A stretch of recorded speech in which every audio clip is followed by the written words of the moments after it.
Well, hey, boys and girls, it's Tinker Toy Gardener back at ya with another quick and easy episode. You know, growing food is the new revolution. You don't have to grow food. If you do, what food you grow, of course, is completely up to you. But I encourage you to grow food if you'd like to do something meaningful and revolutionary. It's truly progressive. And as some would say, is hoisting a true bird to the government, who are, of course, endeavoring to control our lives in ever more and more devious ways.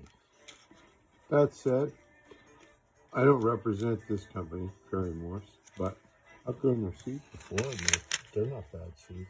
Of course, what you hear me say all the time is, save your seeds. So I want to put my money where my mouth is and just kind of give you a look at one of my seed banks. I've got squash from 23, and I've got spaghetti squash from 23, and some holy basil here from 22, and I've got apricot seeds. Got a little bit of everything, and I store them in these envelopes that my wife got me. Those are pretty handy. They're not always as resealable as you might like them to be. Of course, you can use old pill bottles too. I've got some old, turns out these I didn't pick these up off the ground, these magnolia bud things at the right time, but that's something I'm always wanting to get into as far as how to grow some trees. But you know, now's not the right time. Now's time to grow food. You know, living, Livin. And this, I store seeds in these concentrate containers too. I enjoy a good dab now and then. And so I've got these old rosin containers that I like to keep seeds in as well. They're dark glass, and it keeps them, you know, keeps them free of sunlight and as fresh as can be for as long as can be. What have we got here? Got some apple seeds. So anything that we really enjoy, that we eat, that we buy at farmers market, or that we buy out on the road, or farm stands, or whatever, so long as it's natural and local,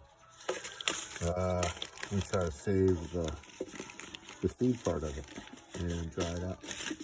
And we'll try to grow it here in our little garden, see what happens. Sometimes I'll try to grow them, fringe grow them out in parks, cemeteries. There's all kinds of ways to do little revolutionary growth if you live in an urban environment.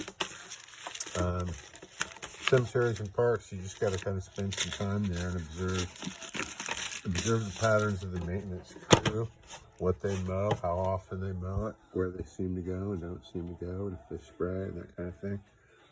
You can get actually quite a nice little fringe garden going around urban cemetery if you play your cards right.